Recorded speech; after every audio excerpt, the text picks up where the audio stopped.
who first trained AI, right? Ranging from scams to deeply disturbing content. Hello everybody, this is Yael, and today we will talk about content moderators. As I've been job hunting myself, I stumbled upon a disturbing trend. That is the exploitative nature of content moderation jobs, especially in poor countries. So let's dive into the dark side of content moderation. Imagine being paid as little as €1.50 per hour to sift through horrifying content such as distressing videos, violence on different levels, and I'm not going to talk about and to mention all the horrible things that you can find online. But this is the reality of content moderators. If you don't want me to end up moderating content, please consider supporting me by subscribing. 92% of people watching my videos have yet to subscribe.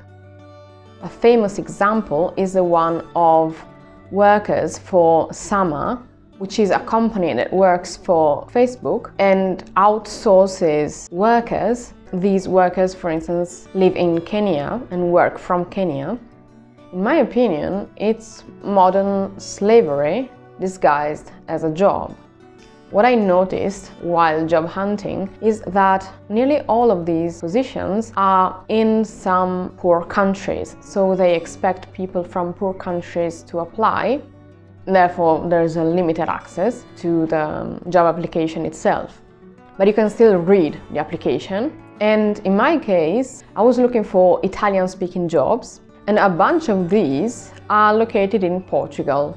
And of course, they package the whole job application as if this was a dream job in sunny Lisbon. That's what I notice in all of these applications, is that they try to sell you this job as if it was the dream job, right? So, I don't know, you get a relocation package, and once you apply for a job, not even in that company, but in a company maybe related to that one for some reason, once they have your contact, they will just keep contacting you non-stop.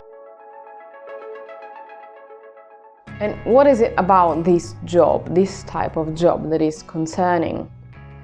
And why do we need these jobs? What you see on the internet, and especially on social media, is filtered, right? So there's the dark web, and then what you see on a daily basis, which is filtered by someone. Partially, it can be done by AI. But the not so fun thing is that some content moderators have worked for that specific AI first. So they've been training or helping training these AI models so that they can filter disturbing content on the internet. But AI cannot, it depends on which AI, but currently AI cannot distinguish, I don't know, an image if it's upside down, for instance, or it depends on the modifications that the image has or that the written content has, and perhaps the AI cannot recognize it, thus cannot properly moderate, I don't know, a website or a social media. So there is a certain degree in which AI can work on its own, but then we still need human beings. The problem is, when you have a person doing that job, that person doesn't just see one disturbing image per day. They see thousands and thousands per day. Let's take Yael's example. He faced grueling night shifts from his home in Brazil, dealing with reports in multiple languages. Each shift, Yael was bombarded with around 100 user reports per hour, ranging from scams to deeply disturbing content. Despite his dedication, he found himself without mental health support, which is a common issue faced by many, if not all, content moderators. And you can only imagine how deep and long-lasting the effects of this exposure to disturbing content and violence can have. I would not be surprised if we had a rise in crime based on this huge exposure to disturbing content. There have been studies about the correlation between violence and children and teenagers playing violent video games and then being violent themselves in real life. There have been a correlation, right? And I wouldn't be surprised if something similar happened to content moderators who are simply trying to do their job and to earn something.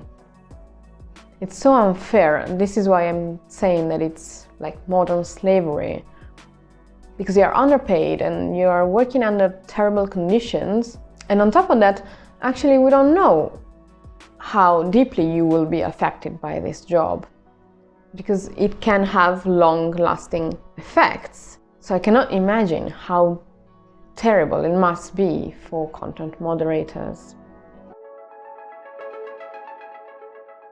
There have been small victories. For instance, a few years back, Facebook settled a significant lawsuit over the mental health of its content moderators, acknowledging their responsibility to provide a safe working environment. However, the toll of vicarious trauma continues to plague content moderators worldwide. It's clear that more action is needed to protect the mental well-being of those on the front lines of content moderation. Because for the mental health of the many and for protecting the many, these few are somewhat sacrificed. We definitely need change. Companies must prioritize the mental well-being of their content moderators, providing fair pay, mental health support, and a safe working environment. Those employees in Kenya reported mental trauma, intimidation, and alleged suppression of the right to unionize. I watched a short documentary, a video on this topic a few months back, precisely because I was job hunting and I noticed these positions. At first, I thought that these positions were referring to, I don't know, the moderator for a specific YouTube channel or someone who moderates a discussion in a forum. But here we are talking about the deepest and darkest sides of the internet. And another problem comes from the vast amount of disturbing content that these moderators have to watch and analyze in a few seconds, because if they are moderating content for TikTok, for instance, they have to watch 15 seconds videos and to quickly label the type of violence or the type of obscene content and move on to the next one and move on to the next one. And in 1 hour they have to watch I don't know how many hundreds of these videos. And if they don't stick to that time, then they will either not get paid or not get paid fully or get some kind of punishment. I don't remember the details, but you can watch this video up here that dives deep into this topic and includes a few interviews of people who used to be content moderators and people who managed in the end to unionize. I don't know if I wish AI could do it for us, and so no human being is involved in the process and doesn't have to be exposed to this disturbing content, because honestly it could be even worse, right? Because as of now, as of 2024, we don't have the proper technology, or at least it's not as widespread and cannot be used by all companies. Like, it's not easy to have a fair and safe content moderation done by AI only. Let me know what you think. What do you know about content moderation? Have you moderated yourself? Have you worked as a content moderator? Are you aware of what other people have to go through to make the internet safe for us? And would you prefer to have AI doing this job entirely? Do you have a solution to avoid the consequences of this exposure for human beings, but also to avoid having it fully done by AI? Let me know in the comments down below. Thank you so much for watching, and I will see you in the next one.